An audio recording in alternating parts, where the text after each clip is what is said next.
Assalamualaikum warahmatullahi wabarakatuh. Berjumpa kembali dan selamat datang di kelas biologi kembali bersama saya Pak Pamuji Santoso. Mudah-mudahan kalian semua pada hari ini dalam keadaan sehat walafiat tanpa kurang suatu apapun dan senantiasa dalam lindungan Allah Subhanahu wa Ta'ala.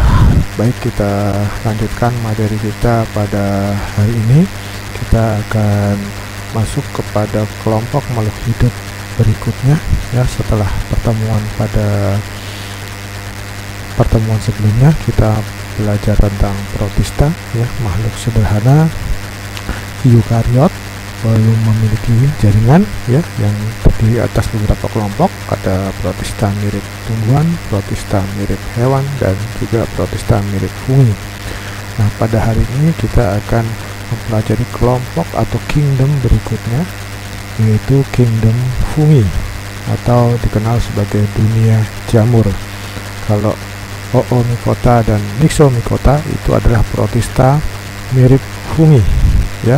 Salah satu pembedanya adalah pada dinding sel ya. Kalau fungi pada jamur pada kingdom fungi ini, seluruh dinding selnya terbuat dari kitin ya. Kalau kemarin Myxomycota dan Oomycota, dinding selnya dari zat selulosa. Kompetensi dasar yang melandasi materi ini adalah ada pada KD 3.7, yaitu mengelompokkan jamur berdasarkan ciri-ciri, cara reproduksi, dan mengkaitkan peranannya dalam kehidupan. Dan juga KD 4.7, yaitu kalian nanti dapat menyajikan laporan hasil investigasi tentang keanekaragaman jamur dan peranannya dalam kehidupan. Adapun tujuan pembelajaran, setelah mengikuti pembelajaran ini diharapkan nanti kalian akan mampu untuk pertama menjelaskan ciri kingdom fungi sekaligus membedakan dengan kingdom yang lain. Kemudian yang kedua, menjelaskan cara reproduksi fungi baik secara seksual maupun aseksual. Yang ketiga, mengelompokkan fungi berdasarkan ciri-cirinya. Kemudian menguraikan peranan fungi dalam kehidupan. Nah, ini beberapa contoh peranan fungi ya, supaya kalian bisa membayangkan apa sih yang akan kita pelajari, yaitu tentang jamur. Dan jamur sudah kita manfaatkan sejak lama ya untuk kepentingan manusia. Ini adalah beberapa contoh jamur yang sudah dimanfaatkan ya sejak lama oleh nenek moyang kita. Ini ada tempe ya, tempe dengan bahan bakunya berupa kedelai, kemudian ditanami dengan atau diinokulasi dengan jamur tempe, Rhizopus ya. Dia menjadi makanan khas Indonesia yang lezat ya. Kemudian ini dia oncom ya. Oncom ini adalah bahan bakunya dari ampas tahu ya. Kemudian dengan diinokulasi jamur Neurospora jadilah oncom ya. Kemudian kecap ini juga dari kedelai bahan bakunya ya, dengan jamur dari golongan Aspergillus difermentasi kedelai menjadi kecap. Kemudian ini ada jamur tiram yang banyak dijual di pasaran ya, biasanya di sayur ya, dibuat sayur tumis ya atau apa ya. Kemudian ini ada jamur kuping yang biasanya di sayur menjadi dicampur dengan sayuran menjadi sop ya. Ini diantaranya berbagai macam jenis jamur yang sudah dimanfaatkan sejak nenek moyang kita dahulu ya. Apa sih ciri-ciri makhluk hidup yang tergolong ke dalam kingdom fungi atau jamur? Pertama, dia adalah eukariot, artinya sudah berinti sejati, intinya sudah memiliki membran atau selaput. Kemudian ada yang unisel dan ada yang multisel, tapi lebih dominan yang multisel ya. Yang unisel hanya beberapa spesies, salah satunya adalah ragi Saccharomyces ya. Kemudian dinding sel terbuat atau tersusun dari zat kitin sejenis karbohidrat ya. Kemudian merupakan organisme heterotrof. Jadi jamur itu heterotrof, tidak punya klorofil, tidak bisa berfotosintesis sehingga tidak bisa membuat makanan sendiri. Dan jamur harus hidup di tempat yang banyak mengandung bahan organik, ya. Dan nanti ada jamur yang bersifat parasit, ya. Ada jamur yang bersifat saprofit, ya. Kalau parasit berarti dia mengambil makanan, ya, dari bahan organik yang berasal dari makhluk hidup yang betul-betul masih hidup. Sedangkan saprofit berarti mengambil bahan organik dari sisa-sisa makhluk hidup lain, ya. Kemudian ini ciri khas jamur juga, yaitu fase haploid lebih dominan daripada fase diploid. Fase N lebih dominan daripada fase 2N, dimana pada makhluk hidup lain selain jamur, ya, itu termasuk manusia, itu didominasi fase hidupnya adalah fase hidup diploid, ya. Kalau jamur sebaliknya, ya, dalam siklus hidupnya lebih dominan yang fase haploid, ya. Haploid dan diploid ini menunjukkan susunan kromosom, ya, berpasangan atau tidak berpasangan. Kemudian cadangan makanan pada jamur disimpan dalam bentuk glikogen, ya. Kalau pada tumbuhan, ya, cadangan makanan disimpan dalam bentuk zat tepung atau amilum, ya. Sedangkan pada jamur mirip dengan pada hewan, ya. Pada hewan dan manusia cadangan makanan disimpan dalam bentuk glikogen atau dikenal sebagai gula otot, ya. Menyukai tempat-tempat yang lembab dan kurang cahaya. Jadi jamur tidak suka tempat yang kering dan bercahaya.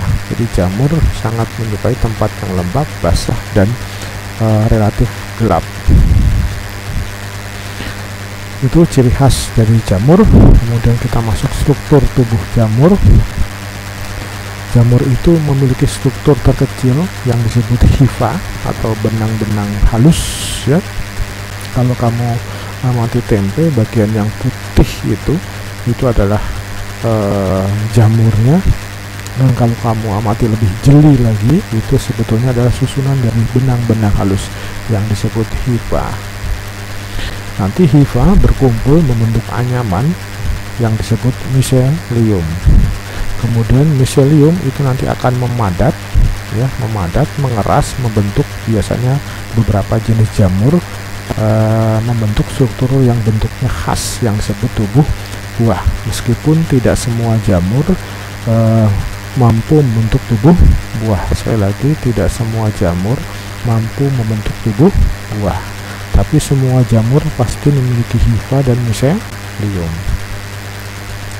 Nah, ini miselium jamur, ini secara keseluruhan miselium jamur, ya, yang tersusun atas kumpulan beberapa hifa yang kemudian bercabang miselium, ya. Kalau satu helai saja namanya hifa, tapi kalau sudah berkumpul membentuk anyaman namanya miselium. Kemudian ini contoh tubuh buah, ya. Tubuh buah salah satu jenis jamur, ya, dengan bentuk yang khas, ya. Ada yang bentuknya seperti ini, ada yang bentuknya seperti payung, ada bentuknya seperti cakram, ada yang bentuknya seperti bulat-bulat, ada yang seperti daun telinga, gitu, ya. Macam-macam tubuh buah, ya. Tubuh buah itu sebetulnya ini adalah merupakan kumpulan dari miselium yang memadat. Itu, ya, struktur tubuh jamur. Nanti tipe hifa, ya, tipe hifa jamur, karena ini penting untuk identifikasi jamur, perlu kalian pahami. Tipe hifa jamur itu ada dua, ya. Tipe hifa ada dua. Ada hifa yang bertipe bersekat, hifa yang bersekat. Ini hifa bersekat, lihat, ya, ada sekat-sekatnya, ada kamar-kamarnya, ya, ada kamar-kamarnya hifanya bersekat.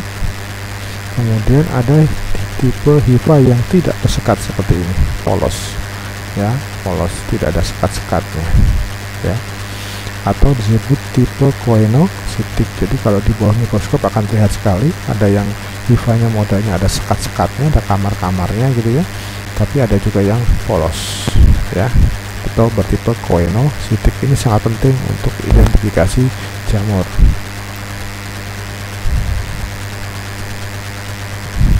Kemudian reproduksi jamur. Jamur dapat bereproduksi atau berkembang biak baik secara aseksual ya, tanpa kawin, maupun nanti secara seksual dengan perkawinan. Secara aseksual tanpa kawin, jamur itu dapat bereproduksi dengan cara fragmentasi. Jadi jika hifanya atau meselinnya patah gitu ya, terpisah, kita pisahkan menjadi beberapa bagian, maka dia akan tetap tumbuh menjadi individu baru. Kemudian ada yang bertunas. Bertunas misalkan ini adalah pada kelompok jamur ragi atau Saccharomyces, dia bisa bertunas. Kemudian ada juga membentuk spora aseksual, spora yang terbentuk tidak dengan perkawinan hifa ya. Contohnya spora aseksual itu ada sporangnya spora dan conidia spora. Sedangkan secara seksual atau perkawinan, ini biasanya perkawinan antara dua hifa. Jadi jamur itu memiliki dua hifa, ada hifa positif, ada hifa negatif. Nanti perkawinan dan peleburan dari plasma dua hifa itu nanti membentuk spora. Nanti ada 3 jenis, ada zygospora, ada ascospora, ada basidiospora. Jadi ada 3 jenis spora seksual. Nah, jenis spora seksual ini pun ini sangat penting dalam proses identifikasi ya, di samping tadi ya tipe hifa ya. Kemudian berdasarkan ada tidaknya tubuh buah, jamur dapat dibedakan menjadi 2, yaitu ada yang disebut kapang ya, kapang dan cendawan ya. Kapang ini adalah kelompok jamur yang tidak bisa membentuk tubuh buah, ini disebut kapang. Dan cendawan itu adalah kelompok jamur yang bisa membentuk tubuh buah ya. Seperti tadi, tubuh buah adalah struktur khas ya, yang merupakan kumpulan miselium yang memadat dan mengeras ya. Jadi kapang ini tidak memiliki tubuh buah, sedangkan cendawan adalah kelompok jamur yang memiliki tubuh buah. Misalkan ada jamur merang, jamur kuping, jamur tiram ya, biasanya dari kelompok Basidiomycota, itu banyak yang berupa cendawan. Berdasarkan ya, kita masuk kepada klasifikasi. Berdasarkan spora seksualnya, jamur dapat dibedakan menjadi 4 divisi. Jadi terutama berdasarkan spora, jenis spora seksualnya ya, jamur dibedakan menjadi 4 divisi. Ada Zygomycota, ada Ascomycota, ada Basidiomycota, dan ada Deuteromycota atau Fungi imperfecti. Nah, ini tabelnya ya, tabel perbedaan atau perbandingan dari keempat divisi dari jamur Ascomycota, Basidiomycota, Basidiomycota dan Deuteromycota. Pertama dari hifanya, tipe hifa ya. Kalau tipe hifanya koenositik, diamati di bawah mikroskop, koenositik tidak bersekat, maka sudah pasti Zygomycota. Kemudian kalau bersekat berarti itu antara Asco, Basidio atau Deuteromycota. Tinggal dilihat dari spora seksualnya ya. Kalau spora seksualnya, kalau Zygomycota ini dengan zygospora, Ascomycota spora seksualnya adalah ascospora, Basidiomycota adalah basidiospora spora seksualnya ya. Jadi kalau kita lihat di sini ya, penamaan dari divisi jamur itu adalah berdasarkan jenis spora seksual ya. Kalau zygospora maka divisinya adalah Zygomycota. Ascomycota spora seksualnya ascospora. Basidiomycota spora seksualnya adalah basidiospora ya. Nah, Deuteromycota ya tidak ada Deuterospora. Deuteromycota adalah kelompok jamur yang cara reproduksi seksual atau jenis reproduksi seksualnya tidak jelas ya. Para ahli masih ragu ya, apakah dia ascospora atau basidiospora ya. seperti dulu jamur oncom ya, dulunya itu dianggap sebagai Deuteromycota ya, karena belum jelas ya, namanya Monilia cytophylla ya, jamur oncom ketika masuk ke dalam kelompok Deuteromycota. Ternyata oleh ahli jamur dari Universitas Brawijaya Malang ya, seorang profesor guru besar memastikan bahwa jamur oncom adalah berkembang biak secara seksualnya dengan Ascospora, maka dia kemudian dikelompokkan menjadi Ascomycota. Namanya berganti, bukan Monilia cytophylla lagi, tapi Neurospora crassa. Nah gitu ya, jadi Deuteromycota itu kelompok jamur yang reproduksi seksualnya atau spora seksualnya belum jelas. Kemudian spora aseksualnya itu, kalau Zygomycota itu menggunakan spora yang berkembang biak dalam kotak spora yang namanya sporangiospora. Sedangkan Ascomycota, Basidiomycota, dan Deuteromycota spora seksualnya sama, yaitu Conidia spora. Kemudian untuk tubuh buah ya, kalau Zygomycota tidak ada tubuh buahnya, Ascomycota ya sebagian besar tidak ada, meskipun ada sebagian kecil yang mampu membentuk tubuh buah.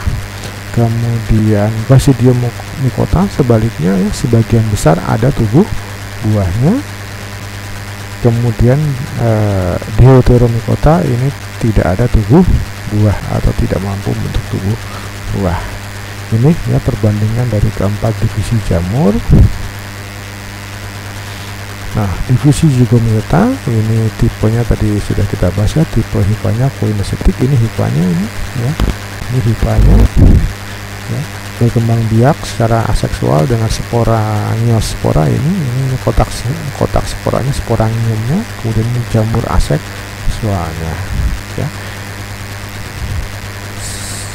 ya, spora seksualnya Zygospora ya, spora aseksualnya sporangiospora. Ini contohnya pada jamur yang tumbuh pada roti ya, dan juga tempe ini juga Zygomycota. Nah, ini reproduksi dari Zygomycota ya, reproduksi seksualnya dulu ya. Ini ada hifa plus, ada hifa negatif ya. Kemudian membentuk gametanya, dia membentuk semacam gametannya ya, semacam gamet ya, tonjolan dari hifa ya. Kemudian terbentuk zygosporangium atau kotak spora dari Zygospora ya, makin membesar, kemudian nanti tumbuh ya, dia akan tumbuh ya.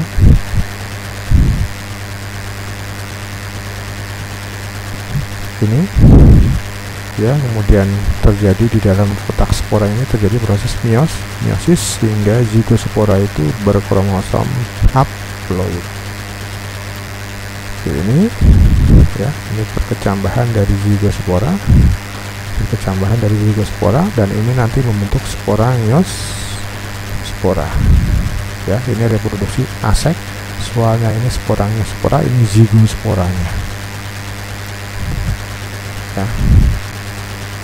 Sekian reproduksi dari golongan Zygomycota ya. Kemudian nanti spora dari sporangiospora ini menyebar, kemudian berkecambah ke sini, membentuk lagi, ada hifa positif, ada hifa negatif, dan seterusnya.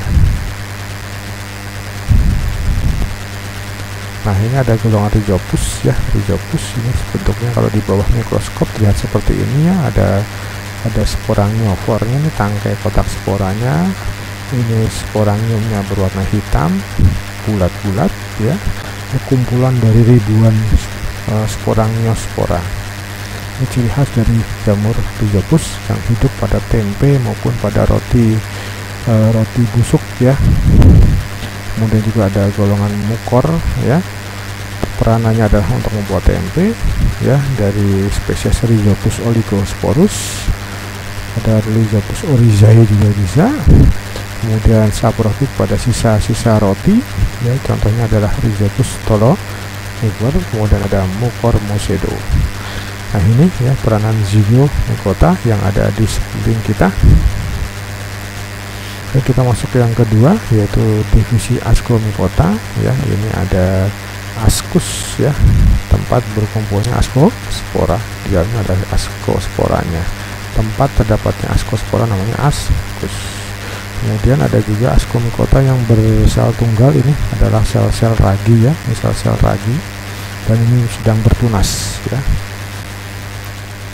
Ya, hifanya bersekat tadi ya. Spora seksualnya adalah ascospora, spora aseksualnya adalah conidia spora. Ini jangan sampai lupa.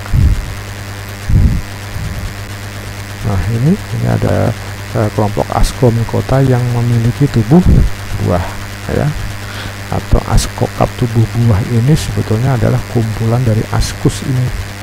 Ya, ini ascus yang seperti gada ya, atau apa ya, tabung ini ya. Ini ascus, di dalam ascus ada ascospora, yang merah-merah ini ascospora. Nanti ini berkumpul membentuk struktur seperti ini, ascocap namanya. Ascospora adalah spora seksual pada ascomycota yang terkumpul dalam ascus. Jadi ingat, ascospora terkumpul dalam ascus. Nanti ascus terkumpul ya, beberapa ascus terkumpul pada suatu badan yang disebut ascocap. Ini ascocap ya.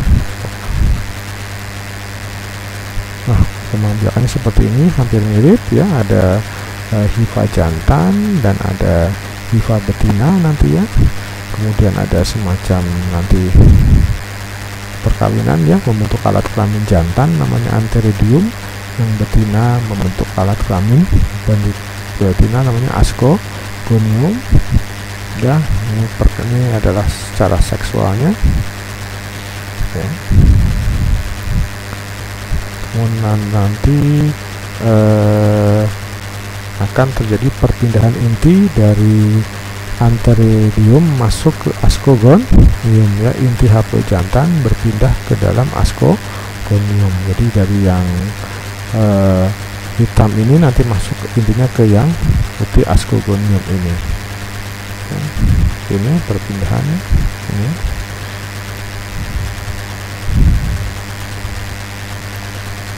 Kemudian terbentuklah karena ada pertemuan antara inti dari yang jantan bergabung dengan inti betina, maka hifanya terbentuk hifa dikaryotik, hifa yang memiliki dua inti yang haploid, berkembang dari ascogonium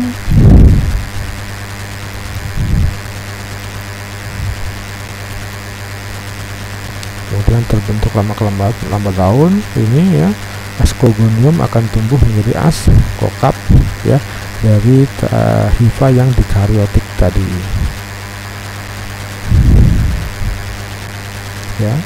Kemudian nanti nukleus yang dikaryotik ini akan melebur sehingga terbentuk satu nukleus yang diploid,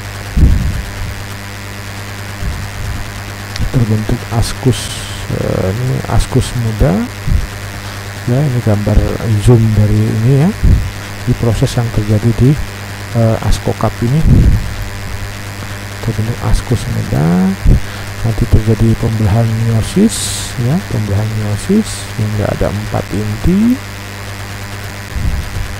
Kemudian tiap inti haploid membelah sekali dengan mitosis sehingga terbentuk 8 inti yang haploid, sehingga setiap ascus nanti di dalamnya kurang lebih terdapat 8 terdapat 8 ascospora ya, ascus dengan 8 ascospora. Nah, itu kurang lebih pembentukan ascospora pada kelompok jamur ascomycota. Sedangkan peranan ascomycota ini banyak sekali. Ada yang berperan untuk membuat keju ya, contohnya ada Penicillium camemberti, ada Penicillium roqueforti. Kemudian membuat antibiotik ya, contohnya adalah Penicillium notatum dan Penicillium chrysogenum. Kemudian ada yang untuk membuat oncom, contohnya adalah Neurospora classa. Membuat tempe tadi ya, membuat tape Saccharomyces cerevisiae. Kemudian ada yang untuk membuat kecap, Aspergillus venti. Ada juga yang menyebabkan penyakit, misalkan pada infeksi paru paru ya, itu disebabkan Aspergillus fumigatus, infeksi paru-paru pada burung. Kemudian juga ada yang menghasilkan racun ya, biasanya pada kelompok racun yang terdapat pada produk kacang-kacangan atau gandum biasanya ya, itu akan mengandung aflatoksin. Kalau di situ terdapat Aspergillus flavus ya, aflatoksin, afla itu dari singkatan ya, kepanjangannya ada Aspergillus flavus. Itu ya ada di kelompok Ascomycota, banyak sekali peranannya. Kemudian kita masuk ke yang ketiga, divisi Basidiomycota. Tadi hifanya bersekat, spora seksualnya adalah Basidiospora, spora aseksualnya adalah Chlamydia spora, dan sebagian besar anggotanya memiliki tubuh atau mampu payung, ada bentuk seperti cakram ya, macam-macam. Sebenarnya kalau misalnya kita ambil ya Basidiomycota yang bentuknya seperti payung yang umum kita jumpai ya, banyak sekarang kita ada di musim hujan. Biasanya kalau ada batang-batang kayu yang lapuk, di situ akan bisa tumbuh jamur ya pada saat musim hujan ya. Nah, kalau kamu amati ya, bisa kamu ambil jamur merang ya, biasanya tumbuh di kayu-kayu yang lapuk, kalau disebut jamur kayu ya, itu pada bagian bawah tudungnya. Sebetulnya ini adalah yang disebut Basidiokarp ya, ini Basidiokarp. Di bagian bawahnya ada semacam sekat-sekat, ada kamar-kamar gitu ya. Nah, tiap kamar ini, tiap sekat ini namanya adalah basidium ya. Sekali lagi, kalau satu tudung ini namanya Basidiokarp, kalau tiap sekat ini namanya basidium. Di dalam basidium nanti ada Basidiospora. Nah, seperti ini ya, sekatnya seperti ini ya. Nah, di permukaannya ini banyak sekali Basidiospora. Ini adalah permukaan dari sekat-sekat ini ya. Ya, Basidiospora adalah spora seksual yang terkumpul dalam basidium ini. Ini sekat-sekat ini namanya basidium. Nanti basidium terkumpul dalam suatu badan yang disebut Basidiokarp. Nah, itu kurang lebih cara reproduksinya. Pertama ya, ada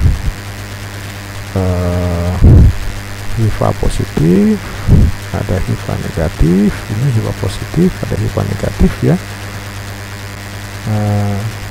Ada ya, nanti ini akan menghasilkan spora semacam spora Basidiospora, kemudian berkecambah nanti membentuk hifa bermicelia. Kemudian ada tergabung fusi hifa ya. Kemudian dalam fusi hifa ini nanti terjadi penggabungan inti dari hifa positif dan hifa negatif sehingga terbentuk miselium yang dikaryotik ya. Kemudian ini ada nanti tumbuh menjadi mulai membentuk tubuh buah ya. Di buah ada basidiokarpnya, ada basidiumnya, di dalamnya ada basidiospora ya. Nanti di dalam sini terbentuk basidiospora. Prosesnya seperti ini, ada fusi anak inti, kemudian dalam inti ini kemudian terjadi meiosis, berarti nanti terbentuk 4 sel yang haploid masing-masing ya. Nah, ini basidiumnya nanti akan membentuk sekat-sekat seperti ini ya. Ini kurang lebih cara reproduksi Basidiomycota. Kanan Basidiomycota juga ada banyak ya. Kalian ada ini jamur kuping ya, kemudian ada jamur semacam ada jamur tiram, jamur kayu. Kemudian ada juga yang menyebabkan penyakit pada beberapa jenis tanaman ya, yang mengalami karat pada daunnya ya. Ada sebagai bahan makanan adalah jamur merang, Volvariella fulvaceae. Kemudian ada jamur kuping, Auricularia polytricha. kemudian ada Pleurotes atau jamur kayu ini ya, atau jamur tiram ya, Pleurotes. Kemudian ada juga yang beberapa parasit pada tanaman, misalkan ada Pusinia ya, yang menyebabkan karat pada daun, biasanya ada pada permukaan bawahnya, tapi biasanya pada permukaan atas akan menimbulkan gejala bercak-bercak warna kuning. Bisa kalau daun ada bercak warna kuning, kalau dibalik lihat permukaan bawah daunnya biasanya ada jamurnya ya, jamur karat atau Pusinia graminis. Kemudian ada parasit jamur Basidiomycota yang menyerang tanaman jagung ya, nanti menyebabkan penyakit gosong. Jadi buah jagungnya itu atau tongkol jagungnya itu yang sudah ada bijinya itu kemudian terserang jamur ini menjadi hitam ya, ditumbuhi oleh jamur-jamur Basidiomycota. Nah, untuk yang Pusinia dan Ustilagomaedes ini adalah salah satu contoh Basidiomycota yang tidak memiliki tubuh buah, sedangkan yang ini adalah Basidiomycota yang memiliki tubuh buah. Nah, ini divisi Deuteromycota, ini hifanya bersekat, spora seksualnya belum diketahui secara pasti apakah Asco atau Basidiospora ya, spora aseksualnya Conidia spora ya. Ini Deuteromycota ini banyak dijumpai menyebabkan penyakit kulit ya, antara lain ada penyakit kaki atlet, Epidermorphiton glucosum, kemudian ada Microsporum dan Trigopiton ya, penyakit kurat, kemudian ada Candida albicans, infeksi pada organ kewanitaan itu ya. Jadi untuk Deuteromycota dikenal dengan fungsi fungi imperfecti ya, fungi yang tidak sempurna karena belum diketahui secara jelas reproduksi seksualnya. Demikian ya materi fungi yang bisa saya paparkan, saya jelaskan kepada kalian semua, mudah-mudahan bermanfaat ya. Dan tak bosannya ya di masa pandemi yang belum berakhir, selalu terapkan, selalu disiplinkan diri menerapkan protokol kesehatan 3M paling tidak ya, mengenakan masker, mencuci tangan, dan menghindari kerumunan ya. Saya akhiri dengan mengucapkan terima kasih. Assalamualaikum warahmatullahi wabarakatuh.